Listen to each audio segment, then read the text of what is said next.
గర్భ సంస్కారంలో అంటే ముఖ్యమైనది ఏంటంటే కేవలం శిశువు గర్భంలో ఉండగా 9 నెలలే కాకుండా అంటే ముందుగా ఒక అండకణం అంటే వీర్యకణం,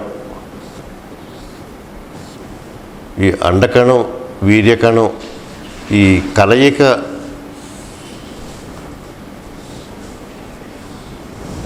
అన్నది చాలా ముఖ్యమైనది. దాంతో గర్భ సంస్కారం అనేది మొదలవుతుందన్నమాట.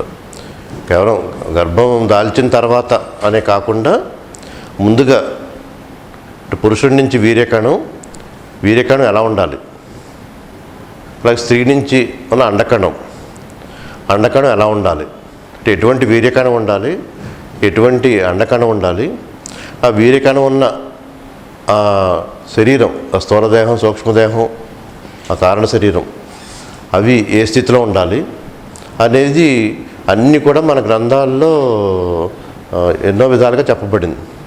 ఇప్పుడు మహాభారతం తీసుకున్న మహాభారతంలో ఎన్నో విషయాలు ఉంటాయి. అంటే సంతానోత్పత్తికి సంబంధించి ఎన్నో రహస్యాలు ఉంటాయి మేడం. అవి మనం వివిధ కోణాల్లో పరిశీలిద్దాం. మనం మహాభారతం మనకి సాధారణంగా తెలిసింది ఎక్కడితో మొదలవుతుందంటే అంటే శంతనుడు, గంగాదేవి, మొదటి పుత్రుడు భీష్ముడిగా మనకున్న అవగాహన. శంతనుడు, గంగాదేవి, భీష్ముడిగా. ఆ తర్వాత శంతనుడు సత్యవతిని పెళ్లి చేసుకోవటం, ఆ సత్యవతికి 2 కుమారులు పుట్టడం, చిత్రాంగదుడు, విచిత్రవీరుడు. వాళ్ళ సంతానంగా కౌరవులు, పాండవులు. మన సాధారణంగా ఉండే అవగాహన అది. అవి ఈ శంతనుడు అంటే ఆ పదానికి అర్థం ఏంటంటే మనకి గ్రంథాల్లో అంటే భారతంలో, భాగవతంలో, రామాయణంలో, అన్ని ఇతిహాసాల్లో కూడా, పురాణాల్లో కూడా ఆ పేరులోనే సమస్త విశేషాలన్నీ ఉంటాయి. ఇప్పుడు శంతనుడు అనే పదానికి అర్థం ఏంటంటే అంటే శత వయస్సు అంటే 100 సంవత్సరాలు ఉన్న వయసు గల వాళ్ళని కూడా అంటే అంత యుక్త వయస్సు ఉండేలాగా అతను వాళ్ళకి ఆ శక్తి ఇవ్వగలడన్నమాట. శంతనుడు ఒక యోగి, ఒక రాజయోగి. అతనుకున్న శక్తి ఏంటంటే 100 సంవత్సరాలు ఉన్న వాళ్ళని కూడా ఒక యువకుడిగా అంటే ఆత్మబలం, ఒక యువకుడిగా ఉంచే శక్తి ఉంటుంది అతనికి. అందుకే ఆ పేరు శంతనుడు అని వచ్చింది. మనకి 7 లోకాలు ఉంటాయి, 7 లోకాల కింద. ఇక్కడ మనకి మూలాధారం నుంచి మనకి స్వాధిష్టానం, మణిపూరం, ఇలా అనాహతం, విశుద్ధ, ఇక్కడ ఆజ్ఞ, సహస్రారం, ఈ 7 చక్రాల్లాగా ఇవన్నీ 7 ఊర్ధ్వలోకాలకు సంబంధించినవి. ఇవన్నీ కూడా 7 ఊర్ధ్వలోకాల్లో భూ, భువ, శువ, మహాజన, తప, సత్య అనేది అంటే భూ, భువ, శువ, మహాజన, తప, సత్యలోకం అని. అంటే ఇవన్నీ మనసు స్థితులు ప్రతి మనిషిలోనే ఉంటాయి. ఈ 14 లోకాలు అన్నది కూడా 7 ఊర్ధ్వలోకాలు, 7 అధోలోకాలు. ఇవన్నీ కూడా అన్ని మనసు స్థితులకు సంబంధించినగా మనం తెలుసుకోవాలన్నమాట. ఇక్కడ భూ, భువ, శువ, మహా, జన, తప, సత్య, 7 లోకాల మనసు స్థితులు ఇవి. అంటే తప స్థితిలో ఉంటేనే అది సత్యలోకాన్ని పొందటానికి అర్హత కలిగి ఉంటుంది, తపస్థితిలో ఉంటే.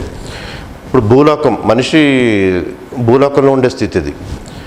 భువ, శువ అంటే కొన్ని సిద్ధులు ఏర్పడినప్పుడు శువ అనేది ఇంద్రలోకం మాట. మనకి సముద్రాలు కూడా 7 సముద్రాలు ఉంటాయి. 7 సముద్రాల్లో లవణ సముద్రం అది. లవణ సముద్రం అంటే అంత సముద్రం ఉప్పు నీరు కదా. ఉప్పు నీరు అంటే ఆ సముద్రంలో ఆ జీవులు నివసిస్తాయి, కానీ ఎదుటివాడికి ఆ నీరు తాగడానికి ఉపయోగపడదు. అది అధమస్థితి, అది మనసులో. లవణ సముద్రం అంటే ఇక్షు సముద్రం చెరుకు రసంలో ఉంటుంది సముద్రపు నీరు. అంటే ఎవరిని తాగటానికైనా, ఎంతమంది తాగటానికైనా ఉపయోగపడుతుంది అన్నమాట. అటువంటి మనస్థితి అది ఇక్షు సముద్రం స్థితి అంటే. ఇది సుర సముద్రం అని, ఎందుకంటే శుభ అనేది శుభలోకం. అంటే ఇంద్రలోకంలో ఉండి అంటే విద్యాధరులు, గంధర్వులు, కిన్నెరులు, కింపురుషులు, అంత తొంబురులు వీళ్ళంతా కూడా ఈ స్థితిలో ఉంటారు, ఈ మానస స్థితిలో ఉంటారు అన్నమాట. ఈ మహాజన తప, ఈ రాజయోగి తపస్సు, ఎంతో గొప్ప తపస్సుతో ఉన్న రాజయోగి ఏంటంటే ఈ భూ స్థితి నుంచి తపస్థితి వరకు పొందినది ఒక రాజయోగి స్థితి ఉంటుంది. అంటే శంతనుడి తండ్రి తాతగారు కూడా ఎంతో గొప్ప రాజయోగులు అన్నమాట, ఒక తపస్థితిలో ఉన్నవాడు. మహాభిషుడు అని ఒక గొప్ప రాజయోగి ఎంతో తపశక్తిని పొంది ఈ భూ నుంచి ఎంతో తపశక్తిని పొంది అక్కడ సత్యలోకం అంటే బ్రహ్మ నివసించేది, బ్రహ్మ చతుర్ముఖ బ్రహ్మ దగ్గరికి వెళ్ళటం జరుగుతుంది. మహాభిషుడు అంటే బ్రహ్మ వేరు, బ్రహ్మము వేరు. బ్రహ్మ అంటే 4 ముఖాలతో ఉన్నది, 4 ముఖాలు 4 వేదాలు, 4 వేదాలు సంకేతం అది. 4 వేదాలు జ్ఞానం ఉన్నప్పుడే మనం బ్రహ్మమును అందుకోవటానికి ఆ స్థితిని పొందడానికి ఉంటుంది. 4 వేదాలు 4 ముఖాలు. కానీ అలాగే మనసు, చిత్తము, బుద్ధి, అహాన్ని సూచిస్తాయి 4 ముఖాలు. ఆత్మ నుంచి ఈ అహం నుంచి బుద్ధి, చిత్తము, మనస్సు ద్వారా శరీరంతో కర్మలు జరుగుతూ ఉంటాయి. మనో, చిత్త, బుద్ధి, అహంకారాలను కూడా 4 ముఖాలు సూచిస్తాయి. అది బ్రహ్మ ఉండే స్థితి. అవి దాటిన స్థితి బ్రహ్మము. విశ్వమంతా ఒకే చైతన్యంతో ఉన్న స్థితి అది బ్రహ్మముని అనుభూతి పొందే స్థితి. అంటే సత్యలోకంలో ఉన్న స్థితి ఉన్నప్పుడు బ్రహ్మముని అనుభూతి పొందే స్థితి పొందటం. ఇలా సత్యలోకంలో ఉన్న బ్రహ్మ దగ్గరికి వెళ్ళటం జరుగుతుంది మహాభిషుడు.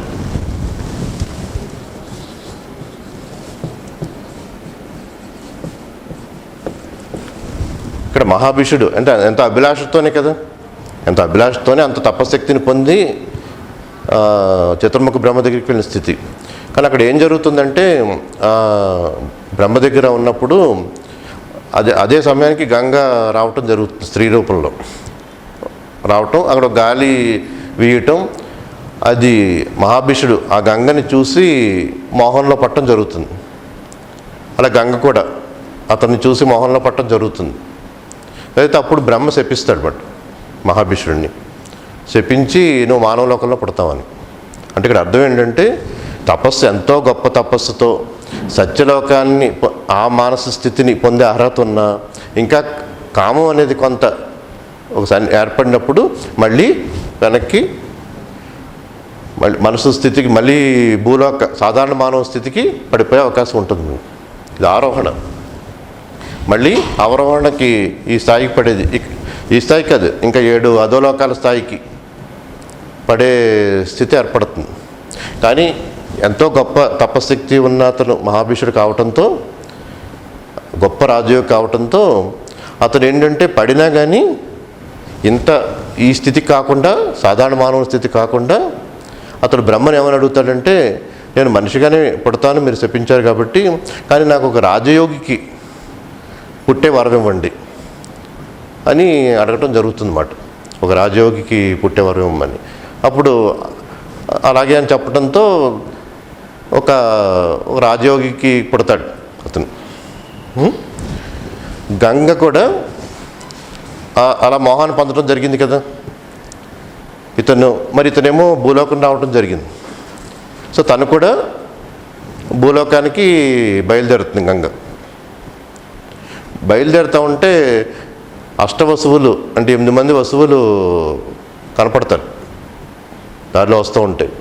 ఆ 8 మంది వసువులు ఏమంటారంటే, మాకు ఒక వశిష్ఠుడు ఒక శాపం ఇవ్వటం జరిగింది, నీకు పుట్టాలని, పుట్టిన తర్వాత కనీసం 7గురైనా వెంటనే పుట్టగానే చనిపోతే మేము మళ్ళీ స్వర్గలోకంలోకి వెళ్ళిపోతాం, ఇంకా భూలోకంలో ఉండాల్సిన అవసరం ఉండదు, 8వ వాడికి తప్పదు, వశిష్ఠుడు అలా శాపం ఇచ్చాడని చెప్పడం జరుగుతుంది. ఇంతకీ వసువులు 8 వసువులు ఏంటంటే మనకి 33 కోట్ల దేవతలు ఉన్నారని చెప్పడం జరుగుతుంది కదా. ఇప్పుడు వేదంలో కూడా ఇప్పుడు కోట్ల అంటే ఏంటంటే 33 రకాల దేవతలని అర్థం అన్నమాట. 33 కోట్ల అనే శబ్దంలో 33 రకాల దేవతలని అర్థం అన్నమాట. ఇక్కడ 33 ఏంటంటే 8 అష్ట వసువులు, ఏకాదశ రుద్రులు, ద్వాదశ ఆదిత్యులు. ఇవి కాకుండా 2 అశ్విని దేవతలుగా 33 అయినాయి కదా. అష్టవసులు 8, ఏకాదశ రుద్రులు 19, ద్వాదశ ఆదిత్యులు 31. ఇవి 2 కాకుండా అశ్విని శక్తులు మనం. ఇవన్నీ కూడా ఏంటంటే 33 రకాలు కూడా ప్రతి మనిషి శరీరంలో ఉండే దైవీ శక్తులే. ఇవన్నీ కూడా అంటే విశ్వంలో ఉన్న శక్తులన్నీ మనిషిలో ఉంటాయి. మనిషిలో ఉన్న శక్తులే విశ్వమంతా ఉంటాయన్నమాట. ఇక్కడ 8 వస్తువులు ఏమిటంటే 8 వస్తువులు కూడా అనిల, అనల, ఆప ఈ శబ్దాలతో వస్తాయి. కానీ మీకు ఆ శబ్దాల యొక్క అర్థం తీసుకుంటే ఒకటి వాయు,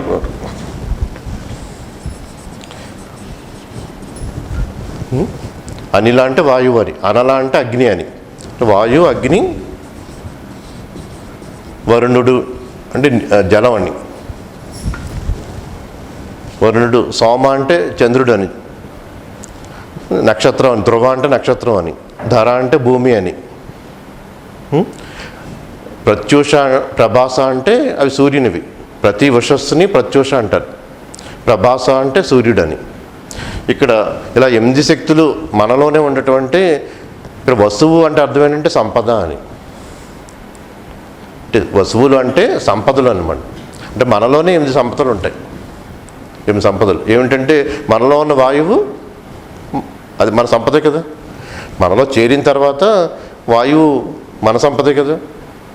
వాయువు అంతా ఒక వస్తువు ఇది. అంటే మనలో ఉన్న అగ్ని అంతా ఒక వస్తువు అది. మనలో ఉన్న జలం ప్రతి కణంలోనే అంత జలమే ఉంటుంది. అంత ఎక్కువ శాతం అంతా జలమే ఉంటుంది అన్నమాట. నారాయణ అనే శబ్దం కూడా జలం అనేది అర్థం, ఒక అర్థం నారము అంటే. అంటే మనలో ఉన్న వాయువు, అగ్ని, జలము 3. మనలోనే ఈ నక్షత్రాలకున్న శక్తి, చంద్రుడికున్న శక్తి, సూర్యుడికున్న శక్తి ఉంటుంది. మెదడులో 100 కోట్ల కణాలు ఉంటాయి. ఒక మెదడులో 100 కోట్ల కణాలు ఉంటాయి. విశ్వంలో ఎన్ని నక్షత్రాలు ఉంటాయంటే 100 కోట్ల నక్షత్రాలు ఉంటాయి అన్నమాట. ఇక్కడ ఎన్ని కణాలు ఉన్నాయో విశ్వంలో అన్ని నక్షత్రాలుగా ఉంటాయి. ఈ విశ్వం ఎన్ని నక్షత్రాలను చూస్తే మెదడు కణాలు అన్నీ ఉంటాయట. అలాగే ఒక సౌర కుటుంబమే కాకుండా కొన్ని వేల కోట్ల సౌర కుటుంబాలు ఉంటాయి. కానీ అట్లన్నింటిలోని శక్తి అంతా కూడా మనిషిలో అలా రూపాల్లో చేరి ఉంటుంది అన్నమాట. ఈ నక్షత్రాల శక్తి అంతా కూడా మెదడులో ఉంటుంది. అదే ధ్రువ అంటే 4వ వస్తువు. చంద్రుని శక్తి, సూర్యుని శక్తి ఉంటుంది. మనకి మొక్కల్లో కూడా ఒక సూర్యుని శక్తి ఉంటే సరిపోతుంది అనుకుంటాం, వెలుతురుంటే చాలు అనుకుంటాం కదా. కానీ పగలు రాత్రి లేకుండా అసలు పిండి పదార్థం ఏర్పడదు. సూర్యుని శక్తి వల్ల కిరణజన్య సంయోగ క్రియ జరిగినా రాత్రి చంద్రుని శక్తి లేకపోతే అసలు పిండి పదార్థం ఏర్పడదు.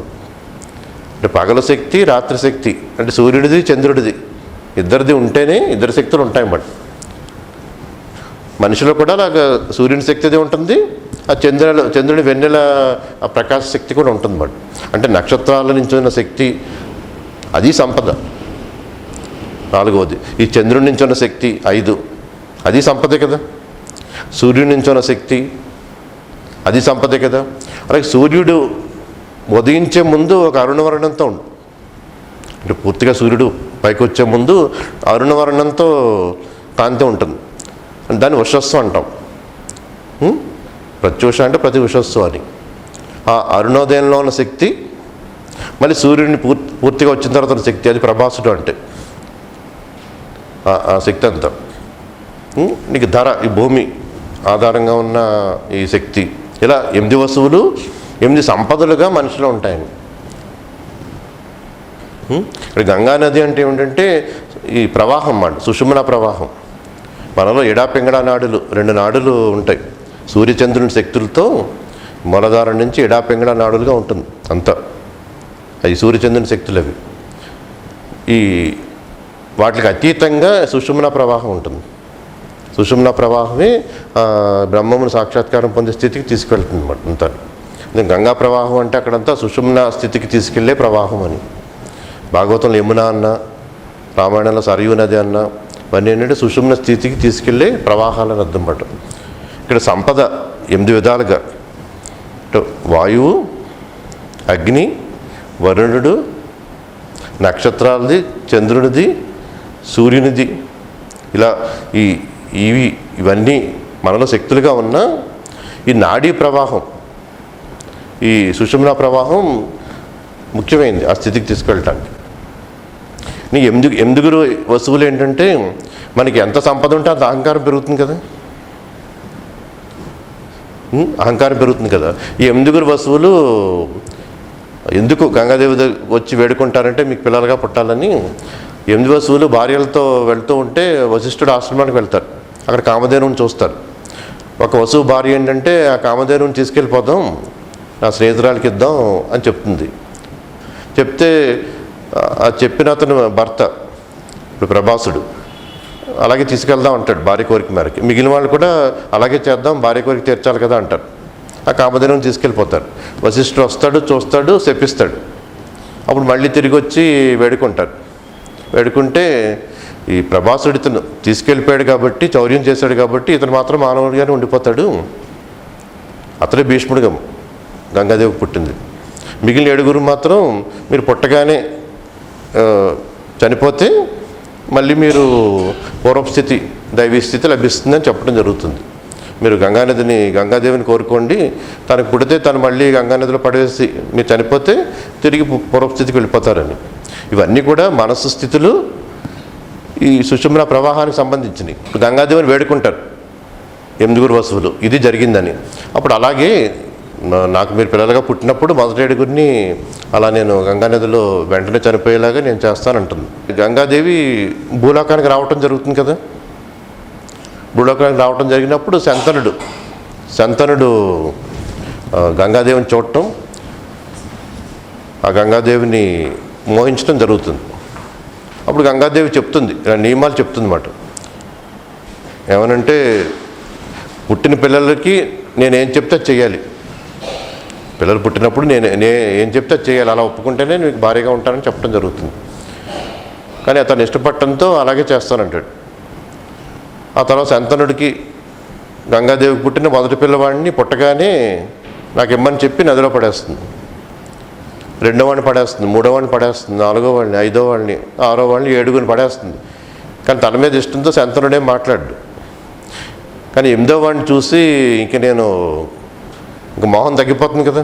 8వ వాడిని చూసి ఇంక నేను పడేయటానికి ఒప్పుకొని దుష్టురాలా అలా పిల్లల్ని చంపుతావా అని కోప్పడితే అప్పుడు గంగాదేవి సంతోషించి 8వ వాడిని మాత్రం నేను పెంచి యుక్త వయసు వచ్చాక తిరిగి నీకు ఇస్తాను, కానీ జరిగిన చరిత్ర ఇది. 7 మళ్ళీ తిరిగి వెంటనే ఆ లోకానికి వెళ్ళిపోవడంతో ఇలా మనుషులుగా పుట్టడం జరిగిందని వశిష్ఠుడి దగ్గర జరిగిన చరిత్రతో చెప్పి గంగాదేవి 8వ పిల్లవాడిని తీసుకువెళ్ళి భీష్ముడు తీసుకెళ్తుంది.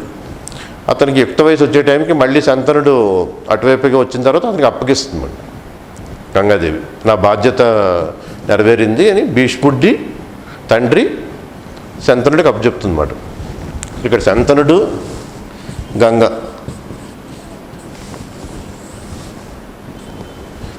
పుట్టిన వాడు భీష్ముడు. ఇలా కొంతకాలం గడిచిన తర్వాత భీష్ముడికి యుక్తమై వచ్చాక తీసుకెళ్ళడం కదా, పట్టాభిషేకం చేయటం. పట్టాభిషేకం చేసిన తర్వాత కొన్ని సంవత్సరాల తర్వాత శంతనుడు ఒకసారి ఒక ప్రదేశానికి వెళ్ళినప్పుడు అక్కడ సత్యవతి కనపడుతుంది. సత్యవతి, దాసీరాజు కుమార్తె సత్యవతి కనపడటంతో సత్యవతిని ఇష్టపడతాడు పెళ్లి చేసుకుందామని. అయితే మా తండ్రి ఆజ్ఞ తీసుకోమంటే తండ్రి దగ్గరికి వెళ్తాడు, దాసరాజు దగ్గరికి. తండ్రి ఏమంటాడంటే సత్యవతికి పుట్టిన పిల్లలే చక్రవర్తులు అవ్వాలి, అలా ఒప్పుకుంటేనే నీకు పెళ్లి చేస్తానంటాడు. ఎందుకంటే అక్కడ భీష్ముడు ఉన్నాడు కదా. అంటంతో అలా నేను ఒప్పుకోలేనని ఇంటికి వెళ్ళిపోతాడు, రాజ్యానికి వెళ్ళిపోతాడు. వెళ్ళిపోతే చాలా నాడు అలా వెళ్ళిపోతాడు, కానీ ఇంకా కృషించిపోతూ ఉంటాడు అన్నమాట. కృషించిపోయేటప్పటికీ అది భీష్ముడు తెలుసుకుని ఎందుకు తండ్రి గారు అలా కృషించిపోయారంటే ఇది విషయం అని చెప్తారు. చెప్తే అప్పుడు భీష్ముడు దాసరాజు దగ్గరికి వచ్చి, అంటే సత్యవతి తండ్రి దగ్గరికి వచ్చి, మీ సత్యవతికి పుట్టిన పిల్లలే చక్రవర్తులు అవుతారు అని చెప్పడం జరుగుతుంది. అదే భీష్మ ప్రతిజ్ఞ అంటే. అయినా ఒక సందేహం ఉంటుంది, సరే నువ్వు ఒప్పుకుంటావు కానీ రేపు నీకు వివాహం అయ్యి నీ భార్య ఒప్పుకోకపోవచ్చు కదా, మరి నీ పిల్లలు ఒప్పుకోకపోవచ్చు కదా అని. అంటే నేను బ్రహ్మచర్యంలో ఉంటాను, అసలు వివాహమే చేసుకోనని, అది భీష్మ ప్రతిజ్ఞ కాకమాట. నేను చక్రవర్తి అవ్వను, రాజ్యాన్ని ఏలను, వివాహం చేసుకోను అని చెప్పడంతో అప్పుడు దాసరాజు ఒప్పుకుని సత్యవతినిచ్చి శంతనుడికి వివాహం చేయడం జరుగుతుంది. ఇలా శంతనుడు సత్యవతికి పుట్టిన పిల్లలు చిత్రాంగదుడు, విచిత్రవీర్యుడు.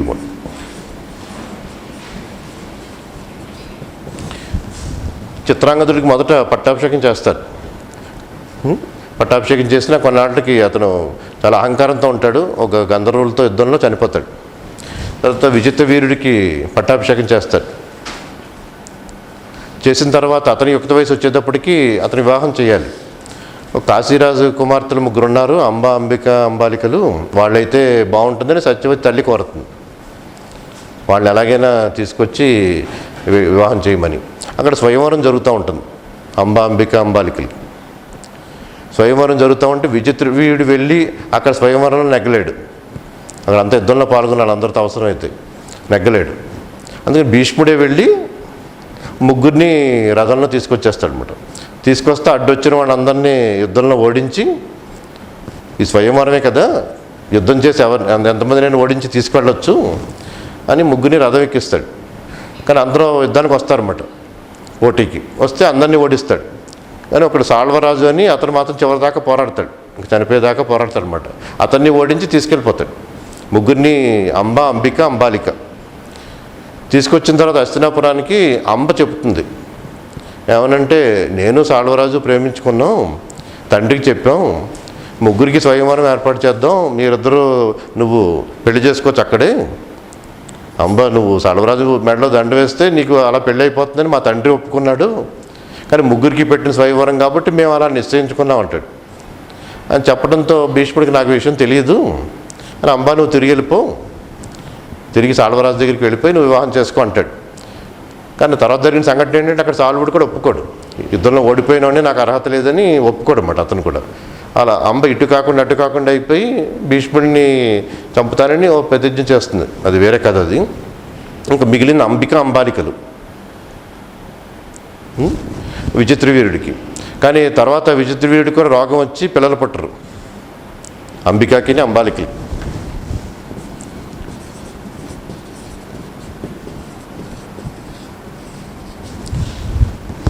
అప్పుడు సత్యవతీదేవికి మరి ఇంక పిల్లలు లేరు, ఇంకొకరికి వివాహం చేద్దామంటే తన కొడుకు లాంటి వాళ్ళతో వివాహం జరగాలి, అంత గొప్ప వీరుడితో. అందుకని భీష్ముడిని మళ్ళీ అడుగుతుంది మనం సత్యవతి. భీష్ముడిని ఏమనంటే, నువ్వు ప్రతిజ్ఞ చేసావు కానీ వద్దు, ఇప్పుడు వీళ్ళిద్దరిని పెళ్లి చేసుకో, అంబికాంబాలికల్ని ఇద్దరిని పెళ్లి చేసుకో, పెళ్లి చేసుకుంటే అలా నాకు ఇప్పుడు తర్వాత చక్రవర్తులు సంతానాన్ని పొందినట్టు అవుతుంది అని చెప్పడంతో. కానీ భీష్ముడు ఒప్పుకోడు, నేను అంత ప్రతిజ్ఞ చేశాను కదా, నేను చేసుకోను అంటాడు. అప్పుడు సత్యవతి అంతకుముందు జరిగిన కథ చెప్తుంది మాట. అంతకుముందు జరిగింది ఏంటంటే, పరాశర మహర్షి అని,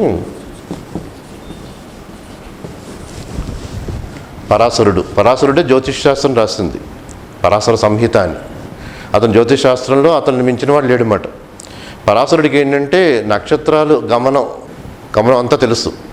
అందుకని ఒక నక్షత్రం ఒక కాలంలో ఒక స్థానానికి వచ్చినప్పుడు పిల్లల్ని కంటే గొప్ప సంతానం లభిస్తుందని అతను తెలియటంతో ఆ నక్షత్రం ఆ కాలానికి వచ్చినప్పుడు అప్పుడు సత్యవతి కనపడితే, నీవు కన్యగానే ఉంటావు, నీ కన్యత్వాన్ని ఏం కోల్పోవు, కానీ నాకు ఈ కాలంలో పుత్రుడు లభిస్తే అతను గొప్ప వ్యక్తి అవుతాడని చెప్పడం జరుగుతుంది. తను కన్యగానే ఉంటాను కదా అని, అతను గొప్ప ఋషి కదా అని ఒప్పుకుంటుంది. ఒప్పుకుంటే వాడిద్దరికి పుట్టినవాడు వేదవ్యాసుడు. వేదవ్యాసుడు అంటే వాడిద్దరికి పుట్టినవాడు, పరాశరుడికి ఈ సత్యవతికి. ఈ వేదవ్యాసుడే గొప్ప బ్రహ్మర్షి, బ్రహ్మము జ్ఞానంతో ఉన్నవాడు వేదవ్యాసుడు మాట. అంటే సత్యవతి కన్యగా ఉండగా కన్యత్వం కోల్పోకుండా పొందినది అది వేదవ్యాసుడు స్థితి అనేది. అది చెప్పడంతో మరి వేదవ్యాసుడు కొడుకే అవుతాడు కదా. వేదవ్యాసుడు పుట్టగానే తర్వాత తల్లి దగ్గర నుంచి వెళ్ళిపోయి నువ్వు ఎప్పుడు స్మరిస్తే నేను అప్పుడు వస్తానంటాడు. ఎప్పుడు స్మరిస్తే అప్పుడు వస్తానంటే అప్పుడు సత్యవతి స్మరిస్తుంది వేదవ్యాసుడిని. వేదవ్యాసుడు వస్తాడు. ఇప్పుడు భీష్ముడు పెళ్లి చేసుకుని అంటున్నాడు అంబికాంబాలికల్ని, అందుకే నీ ద్వారానే నువ్వు నా కొడుకువే కాబట్టి నీ ద్వారా పిల్లలు కావాలని చెప్పడం జరుగుతుంది. చెప్పడం జరిగితే వేదవ్యాసుడు ఏమంటాడు, నేను ఒక బ్రహ్మర్షిగా ఉన్నాను, ఒక ఋషిలా ఉన్నాను, నాకు పిల్లల్ని కనే ఉద్దేశం లేదు అని చెప్తాడు. చెప్తే సత్యవతి తల్లి ఒప్పుకోదు. నువ్వు నా తల్లి మాటగా నా మాట విని నువ్వు పిల్లల్ని కను, నువ్వు బ్రహ్మర్షి ఋషివి, అది కర్మల్లో ఇంకా కర్మల ప్రభావం ఏమీ ఆ స్థితికి అంటదు. కానీ తల్లి మాటగా చేయమని వంశాన్ని వృద్ధి చేయడానికి చేయమని చెప్పడం జరుగుతుంది అన్నమాట. జరిగితే అప్పుడు అందరూ కూడా ఇది ధర్మబద్ధమే అని చెప్పడంతో వేదవ్యాసుడు అంబికని నువ్వు అంబిక ద్వారా పిల్లల్ని కను చెప్పడం జరుగుతుంది. అప్పుడు షరతు విధిస్తాడు. ఏమనంటే ఇద్దరు కూడా 1 సంవత్సరం ఆత్మజ్ఞానాన్ని పొందాలి. అంటే శరీరం మనసుకి అతీతంగా ఉన్న స్థితిని పొందాలి. అలా ఆత్మజ్ఞానం పొందిన తర్వాతే పిల్లల్ని కంటాడంటాడు. కానీ అప్పుడు సత్యవతి వాళ్ళు ఎప్పుడు ఆత్మజ్ఞానం పొందుతారు, అవన్నీ ఇప్పుడు జరిగేది కాదు, ఇప్పటికిప్పుడే నాకు పిల్లలు కావాలంటుంది. అంటే సరే మరి తల్లి కోరిక కదా. అప్పుడు సరే నా వేషం, నా వాసన, అంటే నా రంగు, ఇవి చూసి వాళ్ళు ఏమీ భయపడకుండా వాళ్ళంతటి వాళ్ళు ఇష్టపడి ఉంటే నేను కంటానంటాడు. అంటే దానికి ఏముందని కంగారుగా ఉంటుంది కదా, ఎలాగైనా పిల్లలు కావాలని అంబికని పంపుతుంది. కానీ అంబిక ఏంటంటే ఈ అలంకారం ఇవన్నీ చూసి వాసన చూసి, అంటే గొప్ప విషయం అంటే మనకి అందరూ ఆత్మజ్ఞానం కదా ముఖ్యమైనది, బాహ్య అలంకారాలు కాదు కదా. చూసి ఒకసారి కళ్ళు మూసుకుంటుంది మాట అంబిక. కళ్ళు మూసేసుకుని ఇంక అసలు కళ్ళు తెరవదు, చూడలేక కళ్ళు తెరవకపోతే. కానీ ఇంక తల్లి కోరిక మేరకే వేదవ్యాసుడు తనకి ఇష్టం లేకపోయినా పిల్లవాడిని కంటం జరుగుతుంది. జరిగితే అదే ధృతరాష్ట్రుడు మాట. తల్లికి ఏమని చెప్తాడు సత్యవతీదేవికి, అంబిక పూర్తి కళ్ళు మూసుకుంది, నా ఆకారాన్ని ఇష్టపడలేదు, నన్నే ఇష్టపడలేదు, కానీ నీ కోరిక మేరకి కంఠం జరిగింది, అంధుడిగా పుట్టాడు, కళ్ళు మూసుకుంది కాబట్టి అంధుడిగా పుట్టాడు మాట. అది ధృతరాష్ట్రుడు. సరే ఇలా అంధుడిగా పుడితే ఏం ఉపయోగం అని అంబాలికతో అయినా సరే కొడుకుని కనమంటే అంబాలికని పంపుతుంది. అంబాలిక చూసి వేదవ్యాసుడిని తెల్లగా పాలిపోతుంది అన్నమాట. ఇష్టం లేక పాలిపోతే అలా పుట్టినవాడు పాండురాజు. పాండురాజు అంటే పాండురోగంతో ఉన్నవాడు అన్నమాట. పాండురోగం అంటే తెల్లగా, మొత్తం ఒళ్ళంతా తెల్లగా ఉన్న రోగం అది. అప్పుడు తల్లికి చెప్తాడు సత్యవతీదేవికి, ఇలా నన్ను చూడగానే పాలిపోయింది, నా ఆకారం ఇష్టం లేక, కానీ నీ కోరిక మేరకే కంఠం జరిగింది, కానీ ఇలా తెల్లగా పాండురోగంతో ఉంటాడని చెప్తుంది జరిగింది. తను బాధపడుతుంది. ధృతరాష్ట్రుడిని ఇంక చక్రవర్తి చేసినా ఇంక అంధుడు, ఇక్కడ పాండురాజు ఏమో పాండురోగం ఇద్దరికి. ఇంకా మరి ఇంకేంటి మార్గం, నాకు సరైన గొప్ప జ్ఞాని కావాలి అంటే అప్పుడు వేదవ్యాసుడు ఏమంటాడంటే, సరే నువ్వు అంబాలికని ఆత్మజ్ఞానం బోధించి తన జ్ఞానం సరిపోయింది, నేనంటే ఇష్టపడుతోంది అన్నప్పుడైనా 3వ వాళ్ళని కనొచ్చు అని చెప్తాడు. కానీ సత్యవతి ఏంటంటే ఇంక అంబాలికని నువ్వు ఇష్టపడే చేయాలి, ఇష్టం లేకుండా ఉండకూడదు, అలా తెల్లగా పాలిపోయి ఉండి అలా పరిస్థితి ఉండకూడదు, ఇష్టమై ఉంటేనే బాగా మంచి పిల్లవాడు పుడతాడని ఎంత చెప్పినా అంబాలికి ఇష్టం ఉండదు. ఇష్టం ఉండక కానీ తప్పక ఏం చేస్తుందంటే తనలాగే ఉన్న దాసిల్లో తనలాగే కొంత రూపురేఖలను దాసిని అలాగే అలంకరించి వేదవ్యాసుడి దగ్గర పంపుతుందన్నమాట. ఆ దాసికి పుట్టినవాడే విదురుడు. మొత్తం కౌరవ వంశంలో గొప్ప జ్ఞాని ఎవరంటే విదురుడు మాట. ధృతరాష్ట్రుడు, పాండురాజు, విదురుడు ముగ్గురు అన్నదమ్ములు, కానీ విదురుడే గొప్ప జ్ఞాని మాట. ఇందులో ఎంతో లోతైన మనసు స్థితులు ఉంటాయి. మీకు కథాపరంగా చెప్తున్నాను ముందుగా. ఇప్పుడు మొదటి విషయం వస్తే ఇందులో ముఖ్యమైనది ఏంటంటే ఇది వీర్యకణం, అండకణం. గర్భ సంస్కారం ఏం చెప్తుందంటే సరి అయిన వీర్యకణం ఉండాలి, సరి అయిన అండకణం ఉండాలి. ఆ వీర్యకణానికి కూడా పురుష శరీరం, సరి అయిన శరీరం కూడా ఉండాలన్నమాట. అంటే ఆరోగ్యంతో ఆత్మజ్ఞానంతో ఉండాలి. అంటే ఆ ఉండే మనస్సు స్థితిని బట్టే పిల్లలు ఉంటారు. తల్లిదండ్రుల యొక్క కణాలు కాకుండా వాళ్ళ మనసు స్థితి, ఎంత ఆత్మజ్ఞానంతో ఉన్న మనసు స్థితిలో ఉంటేనే పరిశుద్ధులై, ఎంత పరిశుద్ధులై ఉంటేనే అటువంటి పిల్లలు ఉంటారన్నమాట. ఇక్కడ మొదట అందరికన్నా గొప్ప పరిశుద్ధుడు వేదవ్యాసుడు. వేదవ్యాసుడు ఎలా పుట్టడం జరిగింది? పరాశరుడికి, సత్యవతికి. సత్యవతి కన్యత్వం కోల్పోకుండా పుట్టడం జరిగింది అక్కడ. అంటే అర్థం ఏంటంటే ఇక్కడ పరాశరుడు ఒక నక్షత్ర గమనం ద్వారా నక్షత్రం అక్కడ తన ఒక స్థావరానికి వచ్చినప్పుడు అది మంచి సంకేతం. ఆ సమయంలో పుత్రుడు కావాలి, అప్పుడు అతను గొప్ప జ్ఞాని అవుతాడు, ఋషి అవుతాడని ఉండటంతో అక్కడ ఇప్పుడు సత్యవతి కనపడటంతో నీ ద్వారా నేను పిల్లని కనాలంటే అయినా నీకు కన్యత్వం పోదు అంటాడు. అంటే కన్యత్వం పోదు, కానీ నీవు ఇష్టపడితే నేను పుత్రుడు లభిస్తాడు అని చెప్పడం జరుగుతుంది. అంటే ఇక్కడ అర్థం ఏంటంటే అక్కడ కాలం అంటే అండకణం వీర్యకణం కలవాలన్నా కాలం ముఖ్యమైనది. కాలం ముఖ్యమైనది అన్నమాట. అభిలాష ముఖ్యమైనది. అంటే గొప్ప పుత్రుడు నాకు జన్మించాలి, అభిలాష ముఖ్యమైనది. అంటే పరిశుద్ధురాలుగా ఉండటం అన్నమాట. అవి ముఖ్యమైనవని మనకు చెప్తుంది అది. ఇది మోడర్న్ సైన్స్ రూపంలోకి వద్దాం. ఇప్పుడు మన సైన్స్ కాలానికి వద్దాం అన్నమాట. సైన్స్ ఇప్పుడు అంతా కూడా కణాలను తీసేసి టెస్ట్ ట్యూబ్ బేబీని ఇవ్వటం జరుగుతుంది కదా. ఇప్పుడు వీర్యకణం, అండకణం రెండు తీసేసి ఒక టెస్ట్ ట్యూబ్లో పెడితే పిల్లవాడు వస్తున్నాడు కదా.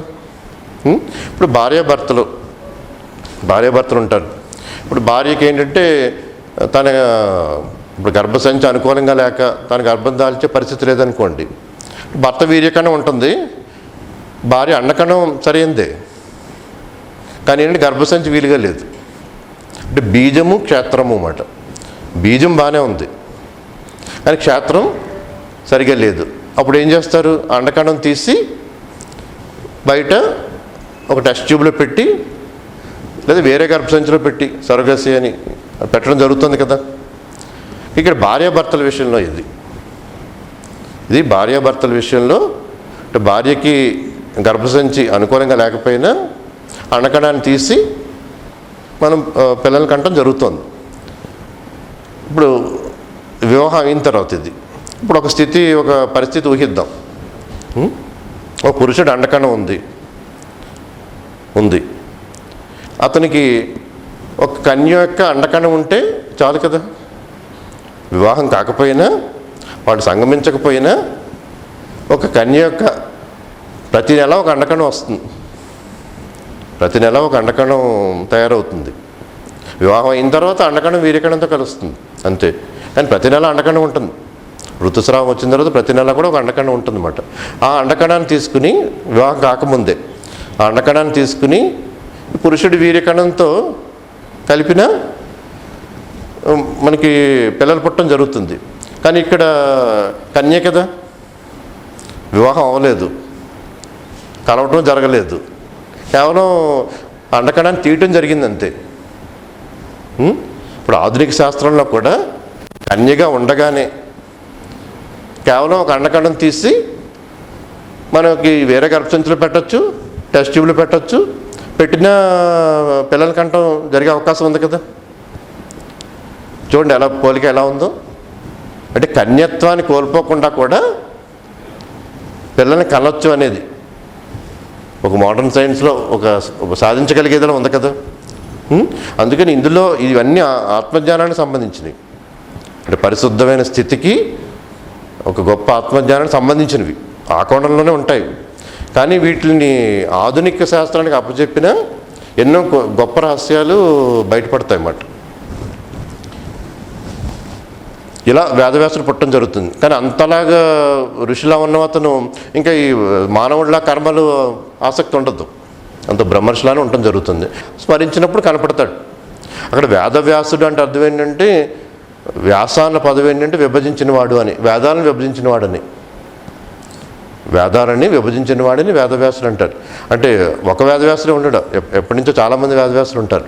లక్షల కొలది గ్రంథాలు ఉంటాయి వేదాలు. వాటిని 4గా విభజించడం జరిగింది అన్నమాట. 4గా విభజించడం వల్ల వేదవ్యాసులు అని. అలా ఎప్పటి నుంచో ఎన్నో తరాల నుంచి అలా విభజించుకుంటూ వస్తే వాళ్ళందరూ వేదవ్యాసులే. వాడికి ఒక్కొక్కరికి ఒక్కొక్క పేరు ఉంటుంది. ఇక్కడ ఇలా పరాశరుడికి పుట్టిన అతను కృష్ణద్వైపాయనుడు అని వేదవ్యాసుడు. కానీ మరి తన కన్యత్వాన్ని కోల్పోకుండా సత్యవతి, అంటే ఒక మత్స్యరాజు కూతురు సత్యవతి, కన్యత్వాన్ని కోల్పోకుండా ఒప్పుకుంది. అంటే గొప్ప ఋషికి కదా నా అండకణం ఉపయోగపడుతుంది అంది. చూడండి ఎంత గొప్ప విషయం. గొప్ప ఋషి కదా, ఆ వీర్యకణానికి నా అండకణం ఇద్దాం అని ఎంత జ్ఞానంతో చెప్పింది అది. అంటే ఒక ఉదాహరణకు అనుకుందాం, ఒక గొప్ప వ్యక్తి వీర్యకణం ఉంది, ఆ వీర్యకణమే సరిపోతుంది అన్నమాట సరైన పుత్రుడిని ఇవ్వటానికి. ఎటువంటి అండకణం ఉన్నా పర్వాలేదు అనుకుందాం. ఇచ్చినప్పుడు సంసిద్ధురాలే ఉంటారు కదా. అలా ఉండటంతో పరాశరుడు ఒక వరం ఇస్తాడు సత్యవతికి, నువ్వు ఎక్కడున్నా కానీ 100 యోజనాల పాటు సుగంధంతో ఉంటుందని ఒక వరం ఇస్తాడు అన్నమాట తనకి ఆ సమయంలో. సో మొదటిది ఇది చెప్తుంది, అంటే కాలం ముఖ్యమైనది, ఏ కాలం అనేది ముఖ్యమైనది అన్నమాట. అందుకే జ్యోతిష్ శాస్త్రం ప్రకారం నక్షత్ర గమనం అనేది ముఖ్యమైనదని ఇక్కడ చెప్తుంది అది. అలాగే కన్యత్వాన్ని కోల్పోకుండా పుత్రుడు లభించటం. రెండవది ఏంటంటే, ఇక్కడ గొప్ప ఋషి ఉన్నప్పుడు ఆ కణం, ఒక కణం గొప్ప ఋషితో ఉన్నప్పుడు ఆ ఋషిత్వాన్ని పొందిన పుత్రుడు లభిస్తాడు అని అనేది చెప్తున్నమాట. మీకు మన హిందూ మతంలోనే కాదు, వివిధ మతాల్లో కూడా ఇలాంటి అంశాలే ఇంకొక కోణాల్లో ఉంటాయి. ఇప్పుడు వేదవ్యాసుడు తల్లి స్మరిస్తేనే వస్తాడు కదా. ఇప్పుడు ఇక్కడ శంతనుడు చూద్దాం. తర్వాత సత్యవతి శంతనుడిని వివాహం చేసుకుంది. శంతనుడు కూడా గొప్ప రాజయోగి, అతను గొప్ప వ్యక్తే. కానీ భీష్ముడు నాకు ఇంకా రాజ్యం వద్దు అన్న తర్వాత అప్పుడు సత్యవతిని వివాహం చేసుకోవడం జరుగుతుంది. అంటే తన మొదటి కొడుకు రాజ్యం వద్దన్నా ఒప్పుకుని తన సత్యవతిని చేసుకోవాలని అనిపించడంతో ఒక స్వార్థం కనపడింది కదా, ఒక మెట్టు దిగినట్టే కదా గొప్ప రాజయోగి కూడా. సో భీష్ముడు అలా అంటంతో ఓ రకంగా ఇతను సత్యవతిని ఎలా అయితే పెళ్లి చేసుకోవడం జరుగుతుందని ఒప్పుకున్నట్టే కదా, అంటే ఒక మెట్టు దిగినట్టుగా స్వార్థంతో. సో కొంత పతనం జరిగిందన్నమాట అతని మనసు స్థితిలో. అలా గంగ కూడా బ్రహ్మలోకంలో ఒకరితో మోహంలో పట్టడం, మళ్ళీ భూమి మీదకి రావడం జరిగింది కదా, అదే ఒక పతనమే కదా. కొంత పతనం జరగటంతో ఇక్కడ ఈ శంతనుడు, ఈ సత్యవతి, ఇప్పుడు సత్యవతి కూడా తండ్రి భీష్ముడికి రాజ్యం వెళ్ళకూడదు, నీ పిల్లలకి రాజ్యం ఉండాలి అని చెప్పడంతో సత్యవతి కూడా బాగానే ఉంది, నా పిల్లలకి రాజ్యం వస్తుందని తనకి కలిగింది కదా. అంటే ఇక్కడ సత్యవతి స్వార్థంతో ఉంది, ఇక్కడ శంతనుడు స్వార్థంతో ఉన్నాడు. అలా ఇద్దరి మనసు స్థితులు పతనం చెంది ఉండటం వల్ల వీడికి చిత్రాంగదుడు, విచిత్రవీడు పుట్టడం జరిగిందన్నమాట. ఈ చిత్రాంగదుడు ఏంటంటే మదంతో ఉంటాడనమాట, నేనే గొప్పవాడిని అన్న మదంతో ఉంటాడు. ఉండి ఒకటితో ఓడిపోయి చనిపోతాడు. ఈ విచిత్రవీరుడు కూడా ఓ రోగం వచ్చి చనిపోతాడు. అంటే ఇద్దరు మనసు స్థితులు కూడా పరిశుద్ధంగా లేకపోతే అంటే శంతనుడిది, సత్యవతిది ఆ పరిశుద్ధత్వాన్ని కోల్పోయినప్పుడు ఇటువంటి పిల్లలు పుడతారన్నమాట. అధికారం అంటే ఉన్నప్పుడు అహంకారం లేదా రోగం ఇలా వచ్చి పతనం చెంది పిల్లలు పుడతారన్నమాట. కానీ మరి ఇదే సత్యవతికి పరాశరుడితో వేదవ్యాసుడు పుట్టాడు కదా. కానీ అక్కడ తన అభిలాష వేరు, గొప్ప ఋషి గొప్ప బిడ్డకి జన్మనివ్వటం, తన కన్యత్వాన్ని కోల్పోద్దు. అక్కడ మనసు స్థితి వేరు. ఈ పతనం చెందిన మనసు స్థితులు ఈ శంతనుడిదిని, సత్యవతిదిని ఇలా పుట్టడం జరిగింది. ఇక్కడ అంబాలిక మరి వేదవ్యాసుడు లాంటి గొప్ప ఋషితో కూడా అంబిక చూడగానే కళ్ళు మూసుకుంది. అంటే బాహ్యంలోని రంగుకి అలంకారానికి, ఆ వేషానికి అవే చూసి ఇష్టపడటమాట, అంతరంగంలోని స్థితికి కాకుండా. బాహ్యంలో ఉన్నదానికే దృష్టి ఉండటం మీద చూడగానే ఇలా కళ్ళు మూసుకోవటం అంటే ఇష్టం లేదు, పూర్తిగా ఇష్టం లేదు. ఇష్టం లేకుండా ఉండటం మీద కొడుకు అంధుడిగా పుట్టడం జరిగిందని, అంటే తల్లి మనసు స్థితి కూడా బాగుండాలి, ఇద్దరు ఇష్టపడి జరగాలి అన్నీ అని చెప్తుంది అది. అంబాలికి కూడా తెల్లబోయిందంతా, కొడుకు పాండురోగంతో పాండురాజు పుట్టడం అని రెండు సూచిస్తాయి. కానీ మూడవది దాసి అయినా సరే ఇష్టపడింది వేదవ్యాసుడిని. ఇష్టపడటం వల్ల, కేవలం ఇష్టపడి ఉండటం వల్ల, అంటే అది ఎటువంటి వేషంతో ఉన్నా, అలంకారంతో ఉన్నా, వాసనతో ఉన్నా అతను బాహ్యం ఏం చూడకుండా అంతరంగం స్థితిని ఇష్టపడటంతో ఒక గొప్ప జ్ఞాని విదురుడు పుట్టాడు అన్నమాట. మొత్తం మహాభారతంలో గొప్ప జ్ఞాని ఎవరంటే విదురుడు. శ్రీకృష్ణుడు కూడా రాయబారానికి వెళ్ళినప్పుడు దుర్యోధనుడు నా దగ్గర ఉండమంటే, బస్ చేయమంటే ఎక్కడ ఉండనంటాడు ఎవరి దగ్గర, విదురుడి ఇంటికి వెళ్ళి ఉంటాడు అన్నమాట. విదురుడు కూడా యుద్ధంలో పాల్గొంటాడు. అంటే విదురుడు గొప్ప జ్ఞాని, విదురుడి నీతి అని మొత్తం మహాభారతానికి గొప్ప జ్ఞానం అన్నమాట. ఇక్కడ మనకి వసువుల గురించి చెప్పుకున్నాం కదా, అష్టవసువులని. ఇంకా భీష్ముడి దగ్గరికి వద్దాం. భీష్ముడు అష్టవసువులు అంటే మనలో ఉన్న దైవీ శక్తులు, ఈ సంపదలనే. అన్నిటికన్నా ముఖ్యమైనది సూర్యుని శక్తి, ఈ వాయువు, అగ్ని, జలము, ఈ చంద్రప్రకాశము, నక్షత్రాలు, ఈ భూమి స్థితులు, ఇవన్నీ కన్నా ముఖ్యమైనది సూర్యుని ప్రకాశం. అదే ప్రభాసుడు. మనం ఆ ప్రభాసుడే భీష్ముడిగా ఉంటాం. మిగిలిన వాళ్ళంతా కూడా తిరిగి ఒక పతనం చెందినా మళ్ళీ తిరిగి దైవశక్తిని పొందుతారు. అలా సూచిస్తాయి.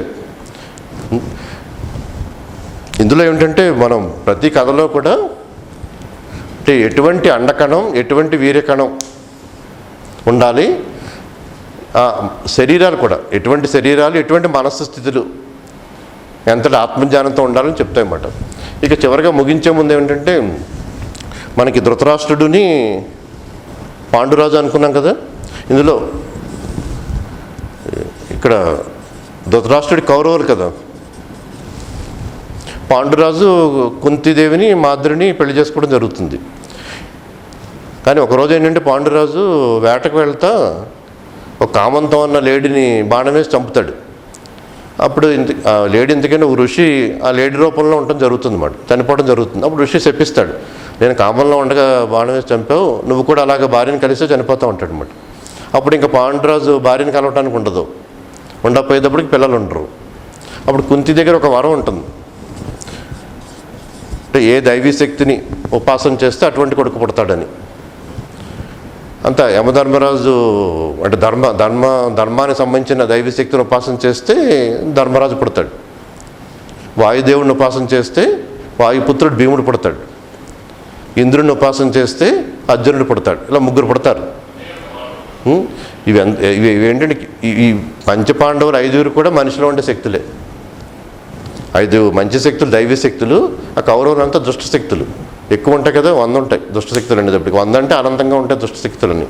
మరి ఈ పంచపాండవులు మనలోని 5 శక్తులు అంటే ప్రతి శరీరానికి కూడా ఓ ధర్మంతో జీవితం ఉంటుంది కదా, ఓ ధర్మంతోనే కదా జీవితం అనేది ఉండేది. అదే ధర్మరాజు అంటే, ఈ శరీర ధర్మమే ధర్మరాజు అంటే. దీన్ని నియమించేవాడంతా యమధర్మరాజుగా చెప్తారు కదా, అంటే శిక్షలు వేసేవాడు, పాపాలు ఇలాంటివన్నీ యమధర్మరాజుగా చెప్తారు కదా. అందుకని యమధర్మరాజు కొడుకుగా అన్నమాటది ఈ కర్మలు, ఈ ధర్మం అంతా కూడా.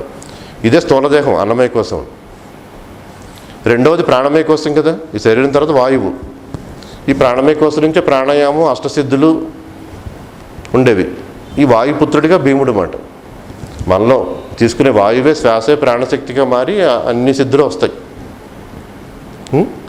అందుకే రెండవది ప్రాణమయ కోసం సంబంధించింది అది, వాయుపుత్రుడిగా భీముడు. మూడవది మనస్సు. మనసు అంటే ఇంద్రియాలకి అధిపతి మనస్సు. 5 జ్ఞానేంద్రియాలు, 5 కర్మేంద్రియాలు. ఈ ఇంద్రియాలన్నింటికి అధిపతి ఏంటి? మనసే కదా. మనసు లేకపోతే ఇంద్రియాలే ఉండవు. ఇంద్రియాలకి అధిపతే ఇంద్రుడు అంటే. ఈ మనసు ఈ సంబంధించిన స్థితి అర్జునుడి మాట. అర్జునుడు శ్రేష్టమైన మనసు కలవాడని అర్థం. కానీ 3 ఉన్నాయి. శరీర ధర్మం ఉన్నత స్థితిలో ఉంది, ఈ ప్రాణశక్తి వాయువు, ప్రాణవాయువు ఉన్నత స్థితిలో ఉంది. ఇది ఉన్నత స్థితిలో ఉంది. 3 ఉన్నా కానీ, అంటే ధర్మరాజు, భీముడు, అర్జునుడిగా ఉన్నా కానీ జీవితానికి ముఖ్యమైనవి ఏంటంటే ఆయుష్, ఆరోగ్యం. ఆయుష్ 100 సంవత్సరాలు ఉండాలి, ఆరోగ్యంగా ఉండాలి. కుంతి ముగ్గురిని ఆల్రెడీ పొందింది కాబట్టి పాండురాజు ఏమని చెప్తాడు, మాద్రికి కూడా వరం ఇవ్వు, తను ఉపాసన చేసి 2 పిల్లలకి అంటుందని చెప్పడంతో మాద్రికి కూడా ఆ వరం లభించడంతో తను అశ్విని దేవతలను పూజిస్తే నకులుడు సహదేవుడు పుడతారు. అశ్విని శక్తి అంటే ఈ ఆయుష్కి సంబంధించింది, ఆరోగ్యానికి సంబంధించింది అనమాట. అంటే ఉపాసన వల్ల, ఏ దైవ శక్తుల వల్ల పుట్టే పిల్లలుగా వస్తుంది అన్నమాట. ఇలా ముందు ముందు ఎన్నో విషయాలు చర్చించుకుందాం. ఎంతో లోతైన ఉంటాయి. అంటే ఎటువంటి మనసు స్థితుల్ని ఎలా పొందితే మనకి పిల్లలు ఎలా ఉంటారు అని చెప్పేవన్నీ లోతైన ఉంటాయి. అలా ఆధునిక శాస్త్రానికి సంబంధించినవి ఉంటాయి. ఎందుకంటే కౌరవులు 100 మందిని కూడా ఒక కణాన్ని తీసుకుని అది విచ్ఛిన్నం చేసి అయినప్పుడు అన్నిటినీ ఒక 100 కణాలుగా 100 కుండల్లో పెడితే వాళ్ళు 100 మంది పుడతారనమాట. అంటే అప్పటికే ఉంది. అంటే ఇలా 100 వీటిలో పెడితే 100 కుండల్లో పెడితే ఇలా 100 మంది పుడతారని. అలాగే మనం ఏ స్థితిని ఉపాసన చేస్తే అటువంటి పిల్లవాడు పుడతారని అన్నీ చెప్పడం జరిగింది అన్నమాట.